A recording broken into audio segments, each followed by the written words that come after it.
Hello' বন্ধু খবৰ পুনৰ নতুন ভিডিঅ'ৰে আপোনাক সকলোৰে স্বাগতম জনাইছোঁ। আপোনালোকক সৰুৰ পৰা ভিডিঅ'লৈকে সকলোৱেতো গাখীৰ খাইছে বা গাখীৰ দেখিছে, গতিকে আপোনালোকে কেতিয়াবা নিজৰ মনতে প্ৰশ্ন কৰিছেনে বা অনুমান কৰিছেনে যে গাখীৰৰ ৰং কিয়নো বগা হয়।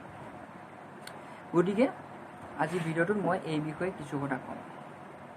চাওক, আৰু এটা কথা কৈ দিওঁ, যিসকলে ইয়াৰ বিষয়ে জানে যে গাখীৰৰ ৰং কিয়নো বগা হয়, যিসকলে জানে সেইটো জনাটোতো ভালেই কথা, আৰু যিসকলে নাজানে সেইসকলৰ বাবে মই এই ভিডিঅ'টো বনাইছোঁ।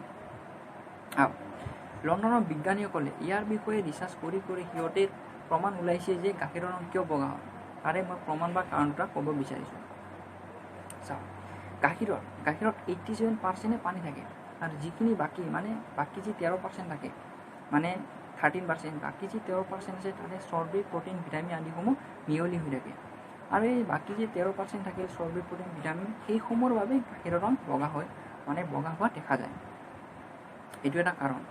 আৰু আন কাৰণটো হ'ল যে গাখীৰত ট্ৰিটিনিয়াম ডাই অক্সাইড নামৰ এবিধ পদাৰ্থ মিহলি হৈ থাকে, আৰু গাখীৰত আৰু সেই পদাৰ্থৰ ৰংখিনি সম্পূৰ্ণৰূপে বগা ৰঙৰ হয়, তাতে গাখীৰত মিহলি হৈ থাকে। যেতিয়া সূৰ্য ৰশ্মি বা তেনে কোনো পোহৰ ৰশ্মি আহি তাত পৰে, তেতিয়া সেই পোহৰ ৰশ্মিখিনি প্ৰতিফলিত হৈ আমাৰ চকুলৈ অগ্ৰসৰ হয়, আৰু তেতিয়া আমি সেই চকুৰে গাখীৰখিনিৰ ৰং বগা দেখা পাওঁ।